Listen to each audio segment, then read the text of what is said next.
고품격 날라리 방송 한준희 장지연의 원투펀치 355회 2부 시작하도록 하겠습니다. 자, 여자 월드컵이 이제 2달여 남았는데요. 네. 아이슬란드하고 굉장히 소중한 평가전을 치렀습니다. 특히나 뭐 여자 월드컵에서 바로 프랑스와 노르웨이를 상대할 수 있는데 체격이 큰 선수들이 상대할 수 있는 기회였던 것 같아요. 그렇죠. 좀 1, 2차전 어떻게 보셨어요? 사실 이기질 못했죠, 한 경기도. 네.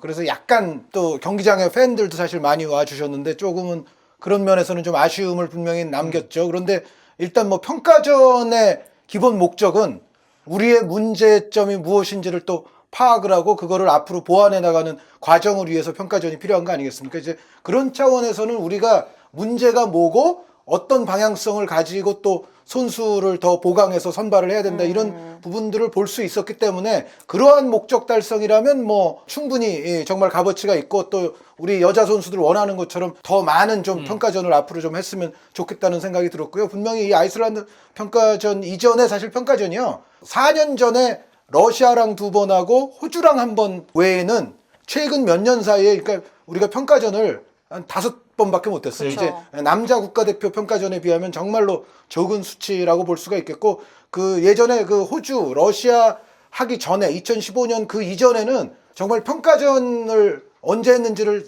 국내에서 언제 했는지를 따지려면은 20세기로 거슬러 올라가야 되거든요. 그게 21세기가 아니라 이제 그 정도로 여자 축구의 국내 평가전이 정말 드물었던 상황에서 아이슬란드라는 사실 굉장히 좋은 팀이에요. 상당히 좋은 팀을 상대로 평가전을 했다는 거는 그 자체로 가치가 있었고 우리의 문제점 나아가야 될 방향성 그걸 본 거는 사실이에요. 하지만 그럼에도 불구하고 문제점이 또 너무 크면 네. 또 걱정이 되는 것도 사실이잖아요. 그런데 전체적으로는 역시 제가 이제 중계할 때도 말씀을 드렸습니다만 우리가 최근 한 몇 년 사이에 국내 평가전은 아니었지만 뭐 알가르베컵이라든가 또 이제 밖에 나가서 평가전하고 이랬을 때를 보면 특히 강팀들과의 대결에서 좀 허무하게 실점을 너무 많이 해요. 그렇죠. 허무하게.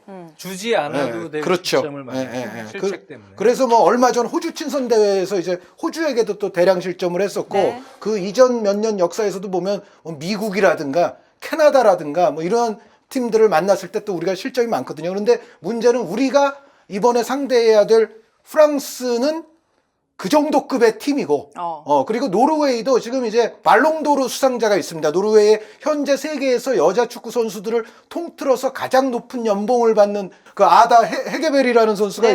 이제 노르웨이 선수인데, 근데 이제 요 선수는 지금 노르웨이 축구협회와 약간 분쟁이 붙어 있어요. 그러니까 뭐냐면 여기도 약간의 이제 젠더 갈등이 지금 여자 축구에도 전 세계적으로 조금 있는데, 그러니까 남자 국가대표 선수들만큼의 이제 대우가 여자 국가대표 선수에게는 없다는 그쵸. 이런 문제 때문에 지금 아다 헤게베리 선수가 사실은 협회와 분쟁이 있어서 지금 대표 선수를 안 뛰고 현재는 좀 쉬고 있어요. 그런데 네. 이 선수가 만약에 나온다면. 정말로 월드컵에 안 나오더라도 노르웨이는 그래도 강팀이에요. 네. 근데 이 선수까지 만약에 끼게 되면 나온다면? 제가 봤을 때는 노르웨이도 8강 이상 거의 4강권에 가까운 전력을 가진 팀이라고도 보여지기 때문에 헤게베리 선수가 나올 경우에는 그래서 우리가 강팀을 상대로 근년에 이렇게 실점을 많이 하고 또 아이슬란드에게도 사실 실점을 많이 했던 거 아닙니까? 그런데 그렇게 따져봤을 때는 이거는 이대로 수비가 계속된다면 월드컵 가서는 상당히 좀 위험할 수도 있겠다라는 것을 뭐 절감했던 그런 네. 평가전이 됐었죠. 맞습니다. 말씀하신 것처럼 뭐 승리는 없었고 1무 1패로 마무리 지었던 평가전이었는데 수비가 확실히 아쉽긴 했거든요. 그쵸. 또 어떤 부분 좀 보셨어요? 한현님이 말씀해 주셨지만 우리가 사실 주지 않아도 될 실점을 이번에 또 하긴 했죠. 네. 이민아 선수에게 들어간 패스부터 거기서 미스가 돼서 그게 이제 아이슬란드에게 1차전에서는 첫 골 실점이 됐고. 그렇죠. 근데 전체적으로 보면은 이제 그런 부분입니다. 여자 월드컵은 국내 팬들이 보는 기준은 지난 대회 캐나다 대회에서 어쨌든 극적으로 16강에 진출했어요. 그래서 강팀 프랑스에게 0대3으로 완패하긴 했지만 네. 사실 좋은 내용, 우리가 지금 가지고 있는 현실 이런 부분은 알지만 성적을 기대하고 있어요. 한번 8강까지도 한번 가보자. 우리 대표팀은 우리 여자 월드컵을 지휘하는 윤도현 감독 입장에서도 물론 우리 대표팀이 지금 공격 쪽에 뭐 지소연, 여민지, 이금민 아주 좋은 선수들이 많습니다. 네. 이민아 또 공격 가담 잘하는 장슬기 이 선수들의 기량은 최정상 강팀보다는 공격진보다는 조금 떨어지는 라인일지라도 8강 정도 갈 수 있는 공격적인 기술적 센스나 어떤 공간을 활용하는 능력이나 이런 부분은 그래도 가질 수 있다고 보여져요. 네네. 근데 문제는 냉정하게 공수 밸런스를 놓고 봤을 때 최후방 키퍼부터 수비 라인 이러한 수비진까지 토탈적으로 봤을 때 우리 팀의 전력이 8강에 들어갈 수 있겠느냐. 같이 맞붙어서 맞대응을 하는 정도의 과정이면 우리는 사실 8강에 들어갈 수가 없는 현실이에요. 일단 조별리그 통과가 조별리그 통과가 목표여야죠. 목적이죠. 예. 16강까지 가야 되는데. 그러니까 내친 김에 만약에 16강을 가더라도 8강까지 가는 정도의 목적이라면 그러면 제 생각에는 뭐 1차적으로는 조별리그 진출, 토너먼트 진출이 목적이겠지만 두 차례 평가전이지만 보면서도 조금 이제 전략적으로 좀 승부를 하는 것이 어떠냐. 네. 크게 봤을 때 지금 한현님이 더 잘 아시겠지만 뭐 미국, 독일, 프랑스. 뭐 캐나다, 뭐 강팀들이 많습니다. 네. 호주, 뭐 네덜란드, 일본 이런 강팀들 틈바구니에서 우리가 그래도 어느 정도 최고의 성과를 올리기 위해선 전략적인 승부. 지금처럼 빌드업을 같이 4백에 기반을 해서 우리가 짧은 패스로 만들어서 가려고 하는데 실제로 아이슬란드도 그렇고 붙을 노르웨이, 프랑스에는 또 웬디 르나르라는 거한 수비수가 있죠. 거한 네. 수비수가 있고 지난 대회 16강에서 붙었던 멤버들이에요. 그 멤버들 여전히 중심 선수들 네. 살아있는 선수들이 있어요. 선수들이 아직 한영님도 얘기했지만 평가전을 유럽 팀들 또 다른 대륙의 강팀들이랑 많이 안 치러봤기 때문에 우리 식대로 그냥 아시아에서 붙는 팀들하고 상대하듯이 이렇게 들어가면 지금 같은 위험 지역에서의 미스로 인한 실점 또 전환이 됐을 때 아무래도 좀 어려움들이 좀 많을 수가 있어요. 그래서 저는 이제 조금 개막전 프랑스전 또 노르웨이도 마찬가지로 물론 지소연의 소속팀 첼시 선수들이 있지만 수비수 쪽이랑 뭐 주장 미일대 선수도 그렇고 네. 수비 라인에 지소연 선수가 물론 잘 알아서 설명을 해줄 수 있겠지만 역시 체격 조건들이 상당히 좋은 선수들이기 그렇죠. 때문에 그 선수들의 단점은 수비 라인들 뒤가 좀 무거워요. 근데 네. 전체적으로 보면 그러니까 그런 부분을 활용한 조금 효율적인 경기 운영도 좀 필요하지 않을까라는 게 이번 두 번의 평가점에서 나타났고요. 현실적으로는 제가 오늘 시간이 좀 남아서 나이지리아가 평가전을 캐나다랑 했더라고요. 4월 8일 날. 그래서 혹시 영상이 있나 보니까 영상이 있더라고요. 풀타임 네. 연기가. 그래서 나이지리아를 이렇게 봤더니 나이지리아는 이 팀도 상당히 초반부터 강한 프레싱으로 캐나다를 좀 고전시키더라고요. 그리고 힘이 있고 전방에서의 어떤 두 명의 공격진들도 탄력이 있고 개인 기술도 있고 마무리 나이지리아에는 오쇼알라라는 좋은 선수가 그렇습니다. 있어요. 지금 네. 바르셀로나 여자팀에 있는. 네네. 근데 이 팀은 후반 가니까 공수가 조금 밸런스가 무너지고 그다음에 확실히 수비 조직력이나 이런 부분들이 있어서 허점들이 좀 많이 보여요. 네. 그래서 제가 보니까 나이지리아는 우리랑 조별리그 2차전 경기인데 해볼만 해요. 네. 이 경기는 무조건 1승 상대. 나머지 두 경기 중에서 한 경기만 비길 수 있는 효율적인 운영을 하면 일단은 16강에는 1승 1무만 해놓으면 갈 수 있어요. 거의. 뭐 3위도 3위 갈 수 와일드카드. 있으니까 1승 1무면 간다고 보여지죠. 그렇습니다. 근데 문제는 그거를 해야 되는 거고 또 하나는 이제 만약에 우리가 이제 나이지리아를 꺾더라도 그 노르웨이와 비기면 좋은데 만약에 우리가 패할 경우에는 프랑스, 노르웨이가 워낙에 우리가 지금 안 좋은 조에 걸려 있기 때문에 실점을 하더라도 최소로 해야 됩니다. 그러니까요. 그래야 다른 네. 또 3위들과 또 맞습니다. 경쟁해서 이길 수가 있거든요. 그래서 전략적인 접근이 이번 조별리그에서는 조금 필요하지 않을까. 그만큼 이제 프랑스, 노르웨이가 좀 셉니다. 네네. 노르웨이는 뭐 팬들 아시다시피 초창기 대회 때 거의 4강 안에 들어갔던 강호고 최근 두 대회에서 약간 떨어졌지만 역시 여전히 전력이 강합니다. 그래서 전략적으로 좀 접근해야 될 것 같아요. 빠른 전환을 통한 운영. 네. 거기서 이제 지소연의 센스나 이런 걸 활용해서 상대 약점들, 뒷공간이죠. 그런 거를 좀 파헤칠 수 있는 그러한 운영이 필요할 것 같고 지공 상황으로 우리가 만약에 진짜 티키타카 잘 돼서 탁탁 빌드업이 돼서 들어갈 경우에도 사실은 크로스나 여러 가지 부분에서 이 팀들이 워낙 높이들이 있고 수비진들이 그래서 쉽지 않은 승부가 되기 때문에 우리가 잘할 수 있는 부분들을 좀 많이 살리고 그동안 주지 않아도 될 실점들 패턴들을 좀 분석해서 최대한 실수를 좀 줄일 수 있는 운영 그런 게 좀 필요하지 않을까 생각합니다. 네, 지금 월드컵 2달 남은 상황에서 이번 달 말쯤에 또 월드컵 최종 명단이 확정이 되잖아요. 그렇기 때문에 좀 대표팀에서 주목해봐야 될 선수들을 좀 확인해 보는 것도 중요할 것 같아요. 네, 그 장 의원님이 지금 전술 전략적인 맥락에서 말씀을 하셨기 때문에 한 말씀만 보태고 네네. 이제 그 질문을 받으면 저는 우리 대표팀 이번에 경기하는 걸 볼 때 우리가 기본적으로 4-1-4-1 같은 그쵸. 포진을 활용하거든요. 그러니까 이제 1회 자리에 조소연 조소연 선수가 뭐 센터백도 보는 선수입니다만 기본적으로는 이제 1회 자리에 위치를 해야 된다고 보이고 그렇게 따지면 이제 원톱 4명 그리고 조소현, 그리고 또 4명 이런 식으로 네. 해서 이제 4-1-4-1 포진을 활용을 하는데 가운데 이제 역삼각형 미드필드가 조소현, 지소연, 이민아 혹은 조소현, 지소연, 여민지. 공격적이죠. 여민지 선수가 또 2선으로 내려와서 뛰는 모습도 이번 두 차례 평가전을 통해서 나왔습니다. 그런데 이제 문제는 뭐냐면 저는 이런 문제도 있는 것 같아요. 우리가 좀 더 이제 내려서서 빠른 전환을 통한 실리적인 전술을 추구해야 되는 것도 맞고 비슷한 맥락에서 우리 이제 수비의 불안감이 저는 가장 큰 원인이 한 3가지라고 보는데 하나는 일단 골키퍼가 우리가 좀 약합니다. 네. 제가 뭐 여자 축구 중계할 때마다 항상 강조하는 거지만 여자 축구 역사에서 위대한 팀들은 다 위대한 골키퍼를 보유하고 있었어요. 위대한 골키퍼가 있는 팀이 위대한 팀이 여자 축구는 됩니다. 더 그렇죠. 더 그렇습니다. 네. 그러니까 골키퍼의 영향력이 거의 아이스하키 골키퍼 수준으로 굉장히 영향력이 큽니다. 그래서 골키퍼 부문에 우리가 또 윤영글 선수가 이제 월드컵 참여하기가 어렵게 됐기 때문에 분명히 문제가 있고 그렇죠. 두 번째는 뭐 측면 수비도 그렇습니다만 센터백이 조금 더 이제 두드러지는데 센터백 선수들의 우리가 스피드가 충분하지 않아요. 그러니까 물론 아이슬란드 원톱 선수가 굉장히 잘해서 우리가 뭐 그 선수의 능력에 의해서 우리 뒷공간이 유린당한 것도 있기는 있지만 어떻게 보면 조금 더 빠르게 따라가줘야 될 상황에서도 상대 원톱과의 주력 경쟁에서 우리 선수들이 좀 뒤처지는 경우가 많아요. 그래서 프랑스와 노르웨이가 보유하고 있는 공격진들을 봤을 때 프랑스는 아까 말씀해 주신 르소머 선수를 위시해서 정말 프랑스는 스타 군단이에요. 아주 호화로운 연봉 많이 받는 진짜 여자 선수들 군단이고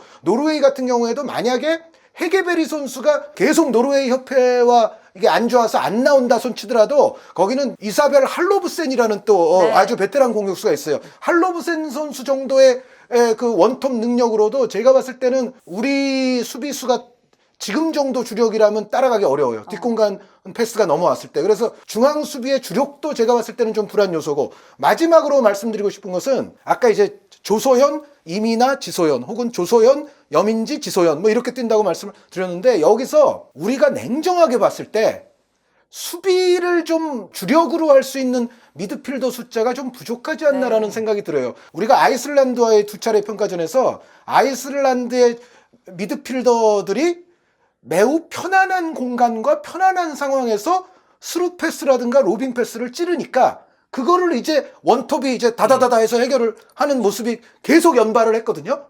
첫 번째 경기, 두 번째 경기에서도. 그 얘기는 뭐냐면 중앙 수비의 이제 뒷공간을 따라붙을 수 있는 주력도 문제지만 중원에서부터 우리가 수비를 좀 전담으로 할 수 있는 미드필더 숫자가 많지 않기 때문에 네. 특히 이제 지소연 선수나 이민아 선수나 여민지 선수가 앞으로 무게중심이 쏠려서 공격을 하다가 상대가 이제 우리 볼 끊어내서 역습으로 나와요. 그랬을 때 우리 진영을 보면 후백 4명하고 조소연 선수 정도 있으면 다행이에요. 그 나머지 공간은 다 비어 있어요. 네. 그러니까 아이슬란드 미드필더들이 편안한 공간으로 쉽게 와서 아주 편안한 시간과 공간의 여유를 가지고 패스를 찌르니까 그게 다 킬러 패스로 그냥 다 통해버리는 거예요. 그러니까 중원에서의 우리가 좀 수비를 많이 할 수 있는 미드필더를 기용을 하든지 네. 아니면 그 이민아 선수라든가 지소연, 여민지 이렇게 공격적인 미드필더들을 두더라도 아니면 이 선수들이 실제 월드컵에 가서는 조금은 이제 장 의원님 바로 그 말씀대로 실리적으로 좀 수비적인 경기를 하고 있다가 올라갈 생각을 해야 돼요. 그렇지 않고 프랑스, 노르웨이를 상대로 조소연 하나 남기고 다 올라간 상태에서 우리가 역습당하면 아주 편안한 중원 공간에서 또 스루 패스가 공격수한테 연결돼서 우리가 바로 실점하는 그런 상황이 또 나올 수 있다. 그래서 중원의 미드필더 조합이 우리가 아시아권이라면 몰라도 월드컵 레벨에서 하기에는 중원 미드필더의 수비력도 조금 약하지 않느냐라는 생각을 저는 하게 돼요. 그래서 전체적으로는 좀 미드필더 구성 자체도 너무 좀 공격적인 면이 없지 않아 있다. 계속해서 수비에 대해서 얘기를 하시고 계시는데 확실히 뭐 전술적으로 뭔가 접근이 필요하기도 하지만 윤도현 감독도 골키퍼에 대한 고민 그리고 새로운 수비 자원에 대해서 기용을 좀 물색하겠다 네. 이런 얘기를 근데 했었거든요. 사실 뭐 키퍼는 김정민 선수가 이제 물러나고 윤영글 키퍼가 넘버원으로 들어왔는데 네. 부상 때문에 대회에 나갈 수가 없다고 그렇죠. 하니. 근데 우리 지난 아이슬란드 후반 막판에도 김정민 키퍼가 쳐내는 게 이제 리바운드 확실하게 붙여내서 리바운드 골 아쉬웠어요 실점했죠. 너무. 뭐 김정민 키퍼가 됐던 강가의 키퍼가 됐던 우리는 사실 이 키퍼로 버텨야 돼요. 네. 네, 이걸 가지고 지금 사실 키퍼의 능력 확 올릴 수는 없으니까. 공격 라인 같은 경우는 제가 이렇게 보니까 이금민 선수도 아주 드리블 기술이 시저스 드리블부터 기술이 있고 힘이 있고 파워가, 지소연 선수는 정말 센스가 있고 시야가 너무 넓고, 또 여민지 선수도 많이 올라왔더라고요. 예전에 17세 이하 때 정말 와 좋다고 했는데 제가 마지막 A매치 뽑혔을 때 경기력이 그때는 조금 저하되어 있던 느낌으로 지금 기억을 하거든요. 근데 이번에 보니까 여민지 선수가 또 많이 올라왔더라고요. 우리는 사실은 공격 전환만 딱 풀려서 되면 거기서 충분히 싸울 수 있는 힘은 분명히 저는 있다고 보여져요. 네. 거기서 골을 만들어낼 수 있는 능력도 있고. 근데 한 의원님이 말씀대로 키퍼는 키퍼대로 사실은 그거 최선을 거기서 이제 다해야 되는데, 우리가 조소연 같은 선수는 사실은 공격 전환될 때 저는 홀딩 미드필더 혼자 남아있는 역할보다는 그 뒤에는 아예 받치는 선수가 있고, 그렇죠. 앞쪽에 연계 역할로 투 홀딩 체제처럼 역할 수행을 박스 투 박스처럼 하는 게 맞다고 저는 개인적으로 생각합니다. 그러니까 윤덕유 감독도 센터백도 지금 확실하게 고정이 안 됐죠. 신다명, 조소영 기용했다가 그 다음 경기는 이제 정영아, 임선주 체제였는데 다들 장점들은 있어요. 정영아 선수는 아주 힘이 있더라고요. 하지만 역시 약간 순발력, 뒷공간에 대한 불안 요소도 또 나름대로 가지고 있는 장단점들이 있고, 다 센터백도 장단점이 있단 말이에요. 그러니까 지금은 제가 보면 뭐 수비형 미드필더를 볼 수 있는 멀티플레이어 자원도 어떻게 보면 테스트를 조금씩 이제 연습 과정에서 해보면서 확실하게 수비 숫자를 어느 정도는 그래도 뒤에 좀 남겨놓고 조소연 선수로 하여금 키맨 역할을 시키고, 공격 쪽에서 상대가 그래도 수비 숫자가 좀 적을 때 우리 지금 현재 공격 자원이면 충분히 해볼 만하다. 그러니까 우리에게 중요한 건 조별리그에서 프랑스와의 개막전이 됐던 노르웨이전 3차전이 됐던 그 두 팀 중에 한 팀에게는, 또는 뭐 더 좋으면 두 팀에게지만 승점을 확보하는 게 우리 목표고, 나이지리아는 잡아야 됩니다. 그러니까 그렇게 현실적으로 지금은 조금 허리라인, 한 의원님이 얘기한 대로 거기서의 좀 보강과 전략 수정도 좀 필요할 때가 되지 않았나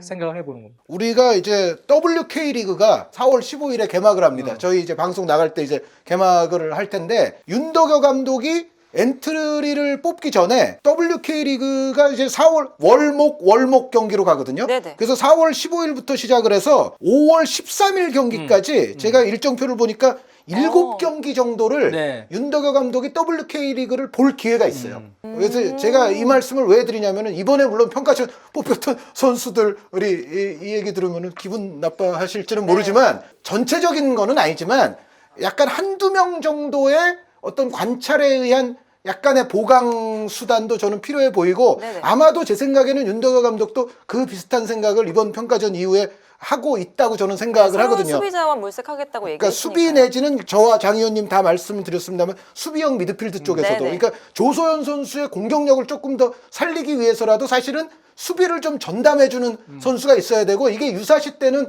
우리 미드필더가 최대한 수비에 많이 가담을 해줘야 되는데, 그것이 거의 공격수스러운 미드필더들만으로는 제가 봤을 때는 쉽지 않다. 그래서 수비수 내지는 수비형 미드필드 쪽에 약간의 보강 발탁도 앞으로 가능하지 않겠는가. 예를 들어 뭐 중앙 수비수 같은 경우에는 전가을 선수 세대에 김도현이라는 또 오래 뛰었던 수비수가 있어요. 근데 김도현 선수 같은 경우에도 몸 컨디션 상태를 봐서는 이번 멤버들에 좀 추가해서 발탁할 수 있는 가능성이 저는 있는 선수라는 생각이 드는데, 그리고 예를 들어 요번 평가전에는 부상으로 발탁이 안 됐지만은 측면 수비에 김혜리 선수 같은 선수는 제가 봤을 때는 아마 월드컵 진짜 갈 때는 아마 들어올 겁니다. 김혜리 선수도. 그래서 수비 라인과 수비형 미드필드 라인 쪽에서는 앞으로 WK 리그 7경기 동안의 어떤 윤덕여 감독의 관찰을 통해서, 코칭 스텝의 관찰을 통해서 뭔가 여기는 조금 더 보강한 채로 가야지, 요 아이슬란드 요대로 했다가는 이거는 좀 문제가 되고, 이거는 이미 뭐 우리 코칭 스태프와 선수들 자신들도 다 잘 알고 있을 겁니다. 아까 대표팀에서 주목해봐야 될 선수를 좀 장 위원님께서 얘기해 주신 것 같은데, 한 위원님도 좀 주목해봐야 될 선수 얘기해 주시면 좋을 것 같아요. 저는 이번 대회에서, 이번 뭐 두 차례 평가전에서 여민지 선수가 정말, 지소연 선수도 아주 감각이 좋고 뭐 이민아 선수도 좋습니다만 여민지 선수의 감각 또한 대단하거든요. 근데 그 여민지 선수의 모습을 정말 우리가 다시 제대로 이제 보게 됐다라는 거는 우리 이번 평가전에서의 엄청난 수확인 것 같고요. 그리고 여기서 이제 또 주목받아야 마땅한 선수가 강채림 선수. 강채림 선수가 가장 이제 막내 어린 선수인데, 이 선수는 청소년 때부터 계속 각급 연령별 대표를 계속 월반을 해서 왔던 선수예요. 그러니까 어떻게 보면 우리 얼마 전에 이강인 선수에 대한 관심이 엄청 그렇죠. 증폭됐었잖아요. 이제 어떻게 보면 여자 축구의 지금 이강인스러운 그 포지션이 지금 강채림 선수거든요. 그런데 강채림 선수가 아이슬란드와의 2차전에서 한 걸 보면 정말 어린 선수다운 그 겁없는 플레이. 그래서 마지막에는 지소연 선수 골도 사실은 강채림 선수가 또 어시스트를 그렇죠. 해줬어요. 그래서 강채림 선수를 이제 월드컵에 실제로 저는 데려갈 가능성이 꽤 높아 보이거든요. 그리고 윤덕여 감독이 지금 어떻게 저보다 훨씬 이제 선수 상태를 잘 알겠지만 사실 홍혜지 선수가 요번에 평가전에서 무릎 부상 때문에 네, 빠졌는데 지금 뭐 일단 제가 본 기사로는 뭐 4 내지 6주 얘기가 나오고 있어요. 그런데 이제 문제는 이게 6주 정도까지 되면은 아마 엔트리 할 때 고민이 많아질 그렇죠. 공산이 크고 또 그 당시에 만약에 뽑았을 때 그때 돼서 홍혜지 선수의 또 경기력이라든가 몸 상태가 어떻게 될 거냐에 대한 그 물음표가 안 생길 수가 없는데 근데 부디 바라건대 홍혜지 선수가 좀 회복이 빨라서 우리가 월드컵에서 좀 쓸 수 있는 선수가 그러니까. 됐으면 하는 바람이 있어요. 왜냐하면 홍혜지 선수가 윤덕여 감독도 평가전 이후 인터뷰에서 얘기했습니다만 우리 대표팀 수비수들 가운데서는 키가 큰 선수예요. 그래서 어떻게 보면 이 키 큰 나라들과 상대할 때 홍혜지 선수가 꼭 사실 필요한 자원일 수도 있거든요. 그래서 홍혜지 선수가 가급적 좀 쾌유했으면 좋겠다. 그리고 또 김도현 같은 카드를 좀 관찰할 필요가 있다. 네. 뭐 또 주목해봐야 될 선수 또 있을까요? 사실 개인적으로 제일 좋아하는 선수는 장슬기 선수예요. 네. 장슬기 선수가 아시안 게임 때도 그러고 저 중계할 때마다 장슬기 선수가 너무 전 다이나믹하고 네. 측면에서 뭐 굴리트 좋아하시잖아요. 네, 윙백, 윙어 다수 할 수 있는데 사실 저는 공격적으로 썼으면 좋겠어요. 장슬기 선수가. 그래서 마무리 지원 능력도 좋고 아주 다이나믹하고 축구를 또 저는 잘한다고 봐요. 우리 저 국내파 중에는 장슬기 선수가 기량적으로도 저는 개인적으로 그렇게 봐요. 네네. 그래서 장슬기 선수에게 좀 기대를 많이 걸죠. 이번에 이제 사실 올해부터 뽑혔죠, 거의. 박세라 선수. 네. 박세라 선수 굉장히 오른쪽 잘해줬어요. 수비수인데 네. 기본기도 상당히 좋고 박세라 선수도 좋더라고요. 그래서 이번에 저도 박세라 선수에 대한 또 플레이, 박세라 선수 좋네라는 생각도 많이 했고요. 그래서 개인적으로는 장슬기에게 기대를 제일 많이 걸고 있어요. 알겠습니다. 아니 뭐 수비 브랜드 있기는 하지만 위원님들이 지금 주목해봐야 될 선수 뭐 이렇게 잘하는 선수들을 얘기해 주니까 확실히 뭔가 여자 월드컵 기대가 되고 선수들이 좀 잘해줬으면 좋겠다 이런 생각도 듭니다. 어쨌든 아이슬란드 평가전부터 좀 새로운 규정이 도입됐기 때문에 우리가 얘기해 볼 필요는 있을 것 같아요. 그 새로운 규정은 뭐 그러니까 6월 1일부터 적용이 6월 되니까 1일부터 적용. 이 FIFA 여자 월드컵은 6월 7일부터 이제 시작되지 않습니까? 네. 그러니까 바뀐 규정 뭐 앞으로 말씀드릴 기회가 이건 많을 거예요. 그런데 일단 가장 눈에 들어오는 거 몇 가지는 핸드볼 상황으로 이거에 득을 봐서 골을 넣으면 안 된다. 그렇죠. 근데 이제 딱 오해하는 게 한유님이 자세하게 설명하겠지만 공격진들끼리 그렇죠. 과정에서 공격진들끼리 팔에 맞았을 때예요. 네. 그러니까 예전에는 이런 거죠. 그러니까 내추럴 실루엣을 벗어나지 않은 상황에서 어쩌다 와서 이제 맞았어요. 그렇죠. 툭 튀었어요. 그래서 이걸 드리블을 치고 가가지고 막 패스해서 골을 얻었어요.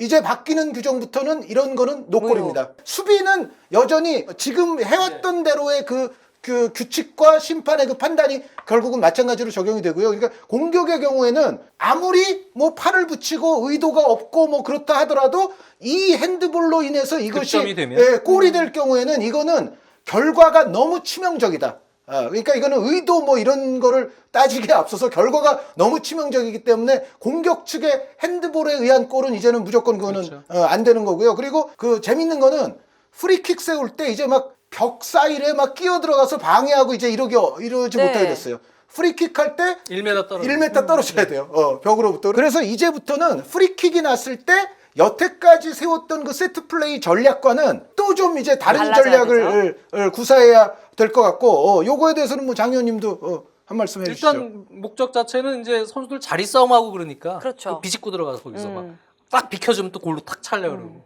그런 거 못하게 하는 거예요. 대신에 다른 전략들이 나오겠죠. 네. 알겠습니다. 거기다 또 뭐 하나 정도만 더 말씀드리면은 사실은 1차전 할 때도 아이슬란드와의 1차전 할 때도 그런 장면이 나왔는데 이제 선수 교체할 때 나가는 선수는 anywhere, 네. everywhere, 아무 데서나 빨리 그냥 나가라. 그러니까 나가는 선수들이 항상 걸어 나오면서 시간을 허비하는 것이 어떻게 보면 시간 끄는 가장 또 좋은 방법 중에 하나 아니었습니까? 그런데 이제는 그런 거 없다.